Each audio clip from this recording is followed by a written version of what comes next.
ఇందిరమ్మ ఇండ్లు ఇయ్యకుంటే ఓట్లు అడగం, ఇండ్లు ఇచ్చిన ఊర్లోనే పోటీ చేస్తాం. షబాష్ మాట మాట్లాడండి ముఖ్యమంత్రి గారు. ఇలా బరాబర్.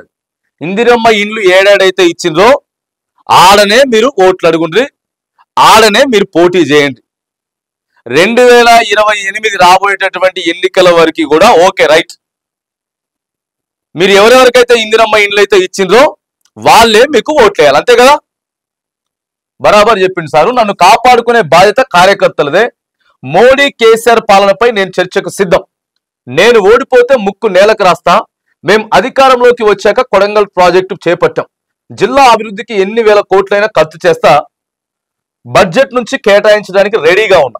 నారాయణపేట జిల్లా బహిరంగ సభలో సీఎం రేవంత్ రెడ్డి కొడంగల్ ప్రాజెక్టు మీ జిల్లా మీరు దానికి ఆల్రెడీ అభివృద్ధి చేసుకుంటారు, కానీ ఈ మాట ప్రతి పేజీలో ఉన్నది. సార్ ఏం చెప్పినారంటే ప్రజలంతా ఆలోచన చేయండి, ఇందిరమ్మ ఇండ్లు బరాబర్ ఇస్తామని చెప్తున్నాడు సారు. ఇది రాసి పెట్టుకోండి. ఇలా మాట్లాడిన మాట సారు. ఇక్కడ వీళ్ళ వెలుగు దినపత్రికలు కూడా అదే ఉన్నది.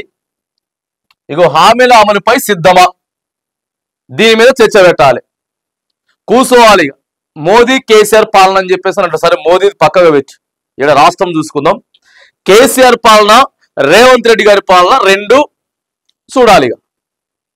ప్రజలకి ఏం పథకాలు అందినాయి, ఇప్పుడేం పథకాలు అందుతా ఉన్నాయి, రైతు భరోసా విషయం కానీ, కళ్యాణ లక్ష్మి విషయం కానీ, ఇక ఇతర ఏ విషయాలైనా సరే టోటల్ A to Z చర్చ జరగాలి ప్రజలల్లా.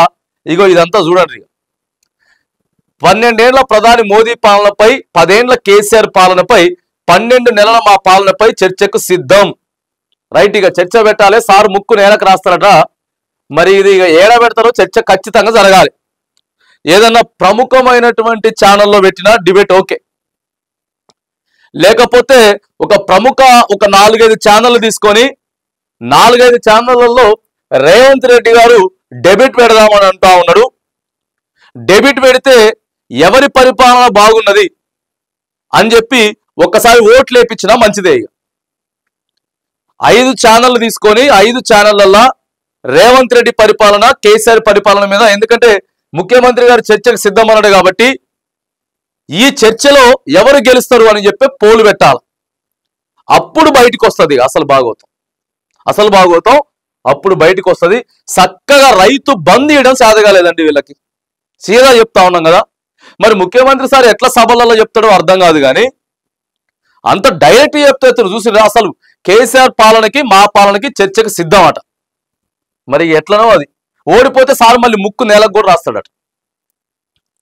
ఇక జిల్లా అభివృద్ధి, రాష్ట్ర వ్యాప్తంగా ప్రతి నియోజకవర్గానికి 3500 ఇందిరమ్మ ఇండ్లు ఇవ్వాలని నిర్ణయం తీసుకున్నామని సీఎం రేవంత్ రెడ్డి ప్రకటించారు. ఓకే, ప్రతి నియోజకవర్గానికి ప్రతి సంవత్సరానికి 3500 ఇండ్లు.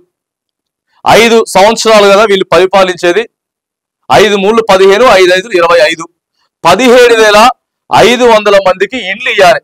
ప్రతి నియోజకవర్గంలో రాబోయేటటువంటి సాధారణ సార్వత్రిక ఎన్నికలలో వీళ్ళు ఓటు అడిగే టయానికి నియోజకవర్గంలో 17,500 కుటుంబాలకి ఇల్లు ఇస్తేనే ఆ నియోజకవర్గంలో పోటీ చేయాలి.